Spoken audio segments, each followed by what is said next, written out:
This is the second tutorial for the Bone Ninja, the first being the basic tool function, and this tutorial will be the planning aspect of the Ninja and showing the capability of not only planning but choosing the osteotomy sites and correcting the x-ray on the iPad. So again, you're open up your Bone Ninja.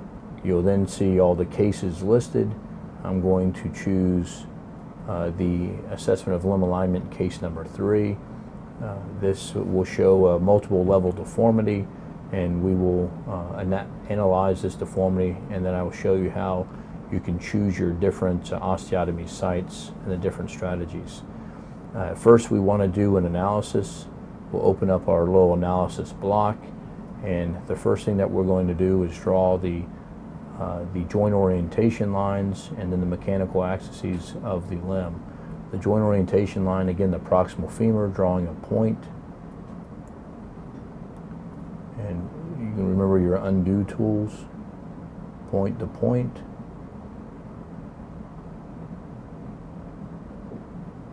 I'm going to change the line for the tibia, and then for the ankle. And at this point, you can zoom in. Again, you can undo, select, and you want to be on the selection tool that allows you to zoom in, and then you can again select your line, and you can be a little bit more accurate. Now, if you're under the zoom in tool, sometimes it'll move the object, so you have to be a little patient and make sure you have the selected object that you want. If you see multiple arrows like you just saw, that means there's 2 lines selected and you don't want to move both lines. So just simply hit the screen outside of the selected area and it'll reset your selection. You then touch your line, and I'm going to fine-tune my distal femoral joint line. Again, if it moves, just release and re-grab. Now I'm grabbing the tibial joint line. Again, and you can see how both lines are selected. I don't want to select that. I touch the screen. And again, I touch my tool. Sometimes some of these can be a little finicky. And then that's my 2 lines. I then want to move my image up, select my line, fine-tune my distal tibial joint orientation line, and then I'm done. I can then shrink it back to its original size. Now I want to draw my mechanical axes. I'm going to hit my select tool, and I'm going to have my auto angles on. Always hit done.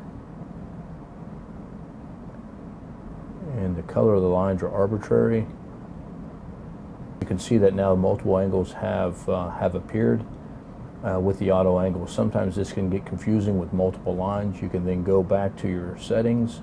You can turn your auto angles off, and then the angles disappear. If you want to concentrate on one angle, hit your angle tool, the little protractor, touch the 2 lines that you're interested in, and this tells us that our lateral proximal femoral angle is 119 degrees. This is the anatomic,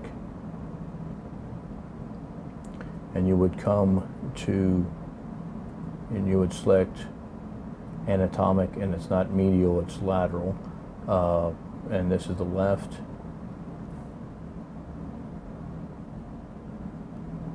I'm sorry, I chose, this is mechanical lateral proximal femoral angle, and this is what I've chosen. I'm going to choose the left side and enter 119. I then re-choose my angle tool. I'm going to choose the mechanical axis and the lateral distal femoral line. Again, if it chooses the wrong line, which it just did, you would then hit your protractor, hit your distal femoral orientation line, your mechanical axis, and it tells you that your lateral distal femoral angle is 106 degrees. And so again, I would go to my list, mechanical lateral distal femoral angle. I would denote that that's the one that I'm measuring and not the anatomic. I would then touch left and enter in 106 degrees. At this point, I would want to now measure my joint orientation angles of the tibia, I can simply grasp my long line instead of drawing a new line, and I can manipulate it by grabbing the endpoints, coming to the center of the tibia and the center of the ankle joint. At this point, if my lines are in the way, I can select the distal femoral line and I can delete it and just get it out of the way. I can hit my angle tool, choose my proximal tibial joint line, my mechanical axis, and this denotes that my medial proximal tibial angle is 69 degrees. I would then come to the list, I would hit medial proximal tibial angle left, 69, and save. I would then select my angle tool again. I would select my distal tibial joint line, my mechanical axis, and this denotes that the lateral distal tibial angle is 99 degrees. I would then come to the lateral distal tibial angle left, touch it, enter in 99 degrees. Now if I wanted to save this image with my measurements intact, I would then come and hit save. I'll save to my Bone Ninja album.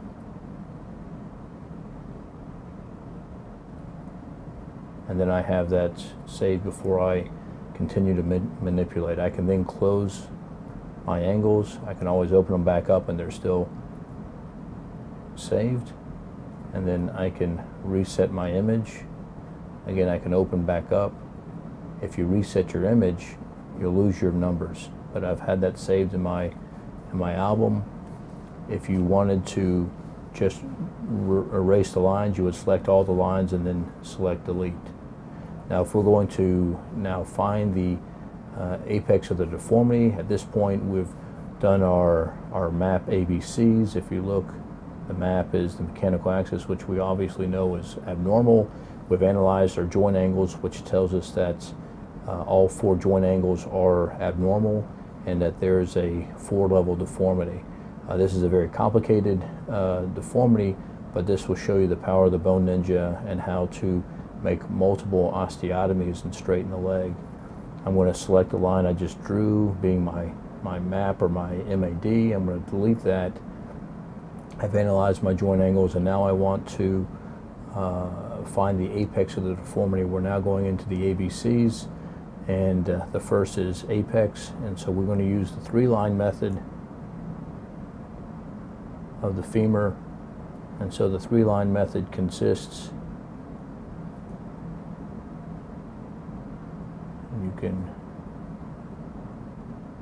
you can zoom in on the femur.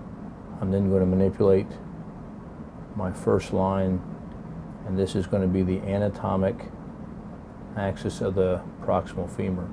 And if you can tell, this is actually, the anatomic axis is going to be more in this direction.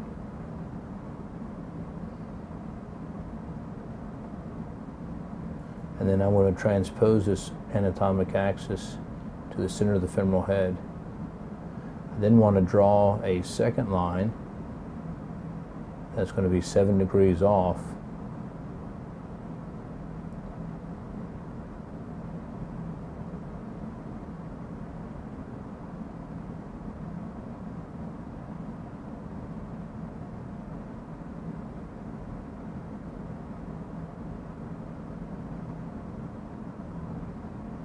Then you can continue to check your angle.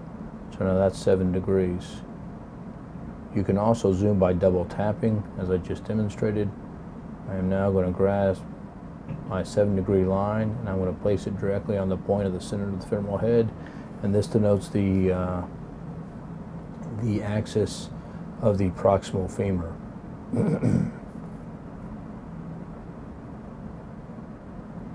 At this point, we can now draw the distal femoral orientation and the distal femoral axis. I'm going to select my first line and delete that, and now I'm going to change the colors of my line, and I'm going to draw the distal femoral axis. Again, you can see I draw 2 lines, just undo. Select your line if you want to fine tune it. I'm going to change the color again. And then I'm going to draw a lateral distal femoral angle of 88 degrees. Select my 2 lines. And I'm now at 84. I'm going to change that.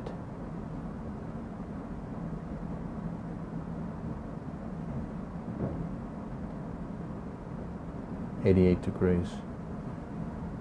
And now I might want to fine tune the position of my line, and that's what I did not want to do.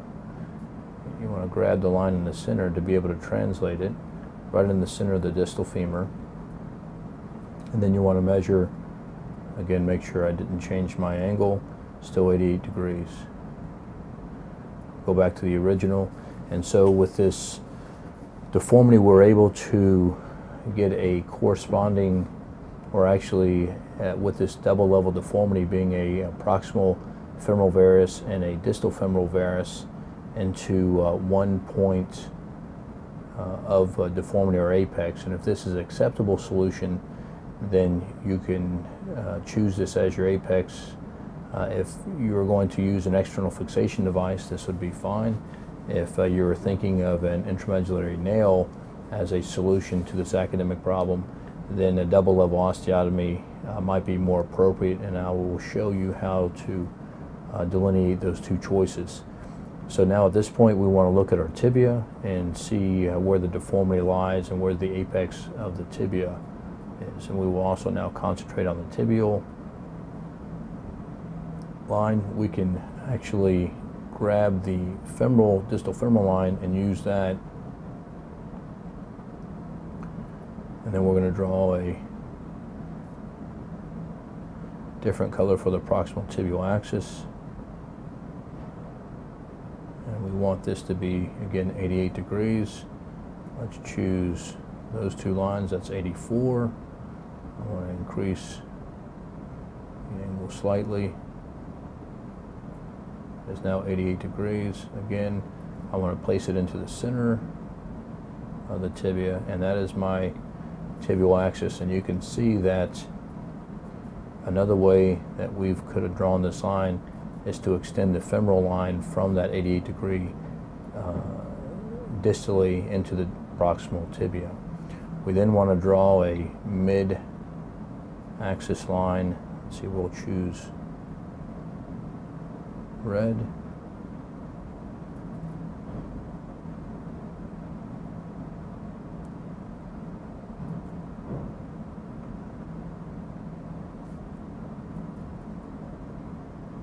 You can see again, if it selects more than 1 line, then just touch the screen anywhere and reset your selection tool.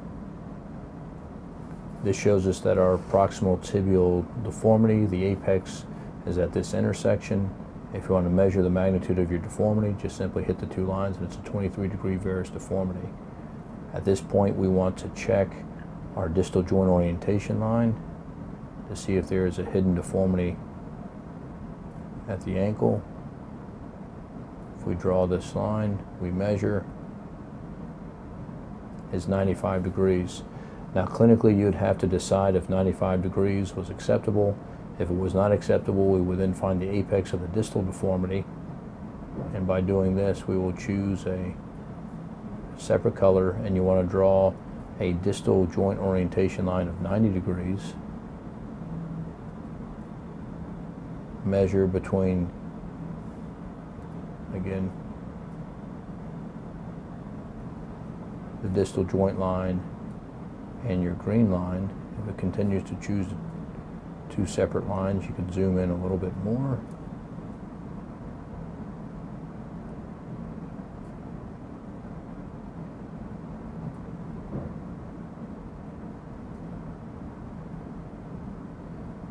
You can select your green line and actually take it away.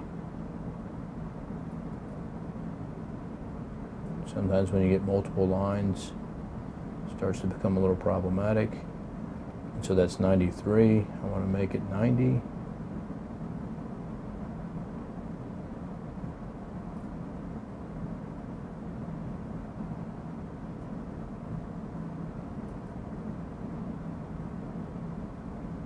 and you can turn your auto angles on to look at the angles as you manipulate it if you don't want to go back and forth. So 89 degrees, I'll call that acceptable. I'm just going to move this into the center of the joint, and that's my deformity of the distal tibia. Now that we have all our apices denoted, we have one in the distal femur, one in the proximal tibia, one at the joint line at the distal tibia. We're going to now do a triple level osteotomy and correct the lines.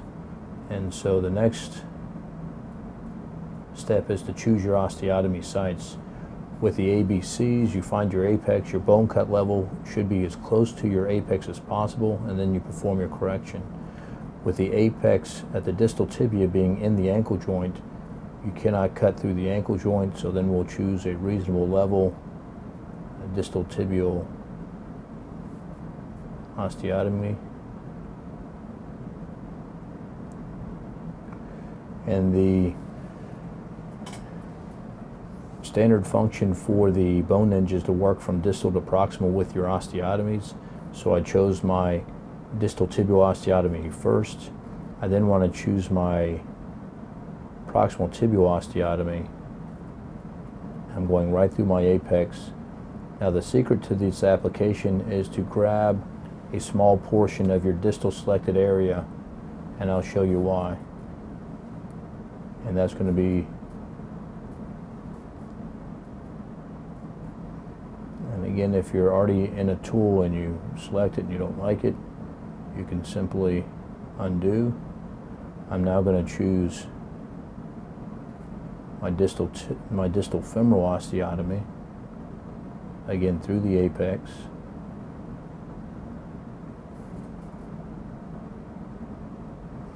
And at this point, I'm going to unzoom, and I want to select the rest of the femur so I can manipulate the rest of the femur after the correction is completed. And so at this point, I've now selected or chosen 4 different areas to manipulate. And we're going to now correct the first deformity. To correct this deformity, I'm going to undo my mistake, select, double tap, zoom, and I'm going to come to the distal tibia. I then hit my selection tool and hold it down, and I choose my hinge point. I then select my tool, I manipulate my hinge where I want to. I'm going to hinge at the apex of the deformity. At this point, I want to choose the green line also. If you select a line with your selected area, they're locked together. And then you'll notice as I rotate my deformity, the line will go with me. And I've corrected this small tibial deformity. And I can unselect, see what it looks like. I like that. I will then move to my proximal tibial deformity, and I'm going to unzoom to kind of show you how to do this. Again, select your hinge point tool. You want to select your distal area, your 2 distal lines, your middle tibial area, and your mid-shaft line. Now all of these objects will move as one. I then take my hinge tool, I put it at my apex, and then I correct my osteotomy by grasping one of the rotation tools, and I rotate the tibia until the lines are perfectly aligned, and then I can select anywhere on the screen to kind of see where we are at this point. We're now going to correct the final deformity. Again, select your hinge point tool. You want to select everything upstream. So you start at the ankle, select, select, select, selecting that, selecting my mid portion. I select the middle, or at least the knee portion. I want to select the joint orientation line, the proximal tibial line, and the distal femoral line. And at this point, they will all move as a unit. I'll then grasp my rotation tool, and you can see what I did. I did not move my hinge point, and so I have to grab my hinge point first, because you want to hinge at your apex. And you'll see all these little mistakes that are easily corrected. And now the femur is corrected. Now the patient's obviously standing in a significantly abducted position. That's why I chose the rest of the femur. I can simply now select the entire femur, and everything is still highlighted and selected. Now move my hinge point to the hip joint and have this patient stand up straight by grasping my rotation tool and bringing the leg in alignment. At this point, the leg is straight, all the deformities are corrected, and this is where you get to visualize what your correction, at least your anticipated correction, is going to be. You'll see that by taking two deformities and finding one resolution point or resolution apex, you form what we call a gull wing type of secondary deformity, which clinically will not be apparent. The leg will be straight, but getting an intramedullary rod in this will be impossible. So if you're doing a fixture-assisted plating, an external fixation correction, this is perfectly acceptable. If in your academic plan that you are going to do an intramedullary rod, you would have to actually redo the femoral osteotomy, perform a proximal and distal osteotomy by finding two coras proximally and distally, and we can do that in a separate tutorial. This ends the tutorial on planning and osteotomy correction. Thank you.